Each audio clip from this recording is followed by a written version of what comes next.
In prepping for today's show, I was struck by a burning question. How did Smeagol find the One Ring? I have an answer to that, but I want to give you a little context around why that question came up. And it all begins with the origin of Hobbits. Fellow Wanderers, today we return to the prologue to The Lord of the Rings, where Tolkien provides us some history and lore on the curious little people, the Hobbits. Now, let's wander. Listen up! I won't sugarcoat it. This is the longest cold, flu, and allergy season we've ever seen, but we're not alone. We've got Instacart. Sure, you may be a coughing snot faucet who just wants mommy, but you're not giving up! Not when cold medicine, fragrant herbal teas, and honey shaped like bears can be delivered through Instacart in as fast as 30 minutes! Now let's go win the sick playoffs! Daddy, I just want my soup. Oh, sorry, Sport. App says it'll be here in a few minutes. Instacart for the win. Clearly, by the Third Age of Middle-earth, the Hobbits, quote, preserved no knowledge of their original home. So the exact origins of Hobbits are not recorded, unlike elves who can trace their awakening to an ancient geographic place. The Hobbits settled in the Shire in Third Age year 1601. We have a few mentions of their travels before then, usually coming from the Tale of Years in Appendix B. For example, many Hobbits migrated west and settled at Bree, the town outside the Shire, in 1300 Third Age. Before that, the first groups of Hobbits came into the western lands of Middle-earth from the other side of the Misty Mountains in the year 1050. Before that time is called their Wandering Days. This little fact led to the title of the lyrical song This Wandering Day, sang by Poppy the Harfoot in Amazon's Rings of Power. Although I think the lyrics match more of Galadriel's story than the Hobbits, but I got into that in episode 43, so I won't rehash that here. Before their wandering days, quote, the beginning of Hobbits lies far back in the elder days that are now lost and forgotten. In their wandering days, the Hobbits had some connection to the land between the Misty Mountains and Mirkwood Forest, specifically the lands around the giant rock structure called the Carrock that Bilbo and the dwarves would land on after their encounter with the Eagles on their way to the Lonely Mountain. Curiously, this is the same general area that the Rohirrim come from, before they came south and settled the kingdom of Rohan. One curious connection here, the word hobbit is connected with the, quote, worn-down form of a word preserved more fully in Rohan, holbitla, or hole builder. So yes, the word hobbit is derived from the language of the people of Rohan, because both these peoples originated in the same area. By the way, Rohan wasn't settled until 2510, so if you're following along with these dates and you can do some quick math, you'll discover that the Shire is nearly 1,000 years older than Rohan. Anyway, back to my question. How did Smeagol find the One Ring? Well, in my mind, probably because of some comments in the movies about Gandalf saying that Smeagol was one of the river folk, I assumed that Smeagol was a Hobbit ancestor living on the east of the Misty Mountains before the Hobbits had crossed over and settled the Shire or ever migrated west. But in digging into the prologue and the Tale of Years, I realized how wrong I was. Let me repeat some important dates. Third Age, Year 2. Isildur, carrying the One Ring, dies in the disaster of the Gladden Fields. The Gladden Fields surround the river Anduin and are north of Lothlorien, on the east side of the Misty Mountains. Year 1050, the first groups of hobbits cross the mountains to enter the lands on the western side. 1300, hobbits settle at Bree. 1601, the Shire is settled.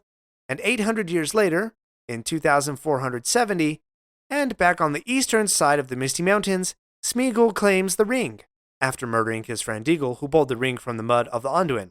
So the One Ring was hid in the river for nearly 2,500 years, on the east side of the Misty Mountains. But keep this in mind, the hobbits had already migrated west, and the Shire was settled. So how was Smeagol on the eastern side of the mountains, far from the Shire? Before I answer that, I want to provide you with a few other Hobbit details that we often forget, yet the prologue points out to us. First is Hobbit height. We are familiar with hobbits around 3.5 feet tall.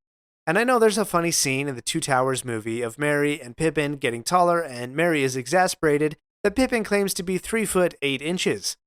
But we read in the prologue, quote, their height is variable, ranging from 2 and 4 feet of our measure. Did you catch that? A typical height for a hobbit was between 2 and 4 feet. 2 feet! I certainly don't remember seeing any 2-foot-tall hobbits in Peter Jackson's movies. I can't even imagine a 2-foot-tall hobbit.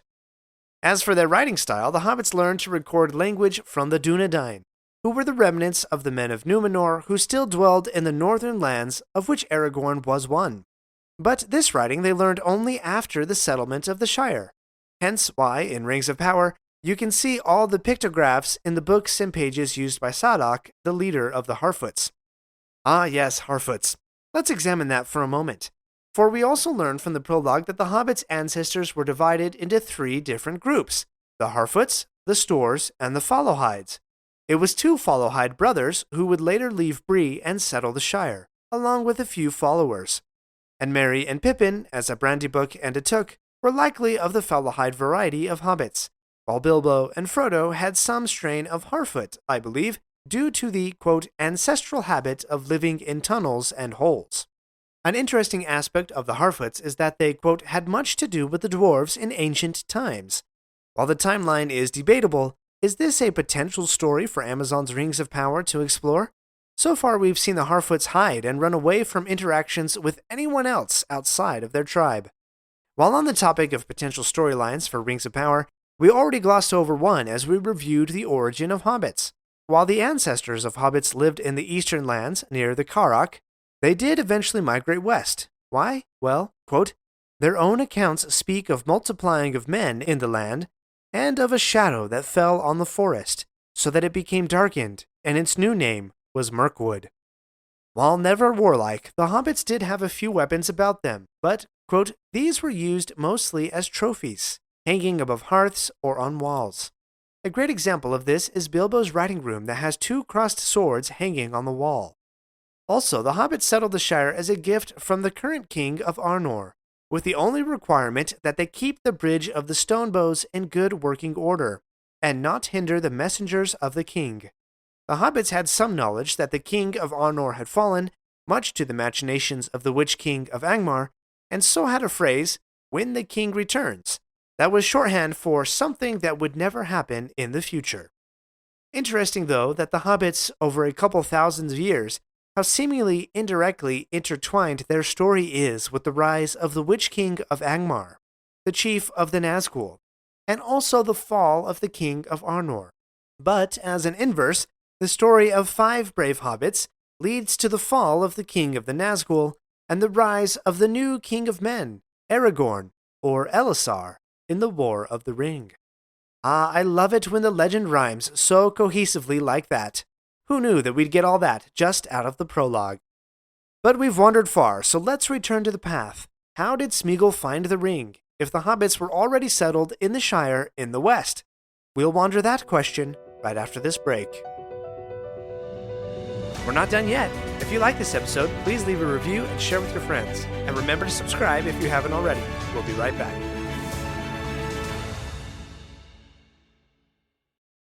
Do you ever find yourself thinking about who would win in a fight between Goku and Superman? Hi, I'm James Gavsey, and on the Who Would Win show, me and my co-host Ray ignore anything important happening in the outside world and debate fictional battles between characters from comics, movies, and video games. We got a new show every week, and almost always am I the winner. Yeah, not true, Ray. In the past, we've discussed such matches as Captain America versus Darth Vader, Solid Snake versus the Iron Giant, classic matchups like RoboCop versus Terminator, and even the Muppets versus Sesame Street. That one was crazy. So if you're a fan of geek culture and love a spirited debate, check out the Who Would Win show wherever you get your podcasts, or check us out at whowouldwinshow.com. What's so special about Hero Bread's soft, fluffy, and delicious breads, buns, and tortillas? Hero Bread serves up 0 to 1 grams of net carbs, 5 to 11 grams of protein, and high fiber in every delicious serving. Made with natural ingredients, Hero Bread supports gut health, promotes weight management, and helps maintain blood sugar. Hero also drops other limited edition ultra-low net carb goodies like rich flaky croissants and buttery brioche slider rolls. Head to hero.co to shop today. Welcome back. Hey, by the way, if you're enjoying the show, please remember to hit that subscribe button and share this episode with a friend. If you're really loving the show, please open up whatever podcast app you're using and leave a rating and review. That really helps me to continue to produce these episodes and helps fellow wanderers find the show. Well, a few hundred years before the ring is found, the Witch-King of Angmar is wreaking havoc to the northern kingdom of men called Arnor. We've covered this pretty extensively in episode 65, so we won't go into the details, but it seems to me that the Hobbits were always trying to find peace away from the Witch-King. His evilness was one of the reasons that drove them out of their early homes and into the west, and when he waged war on the kingdom of Arnor, some Hobbits sought to escape the wars. So, in the Atlas of Middle-earth, Karen Wynne Fonstad provides insight. In 1300 Third Age, some Hobbits returned east, quote, where they dwelt along the Gladden, ancestors of the infamous Smeagol golem. These Hobbits were Stoors, which we learned from the prologue, quote, preferred flatlands and riversides, and lingered long by the banks of the great river Anduin. So yes, while the Shire was settled, the war with the Witch-King rages, so Smeagol's Stoor ancestors had returned back to the east in the hopes of finding peace. Thus, Smeagol, a hobbit and familiar with waters and rivercraft, was near the place where Isildur, son of Elendil, would fall, and the ring would be left in the waters of the river. It's curious to note, however, that the ring was mere miles away from Lothlorien, where dwelt Galadriel, a keeper of one of the three rings and chief rival of Sauron.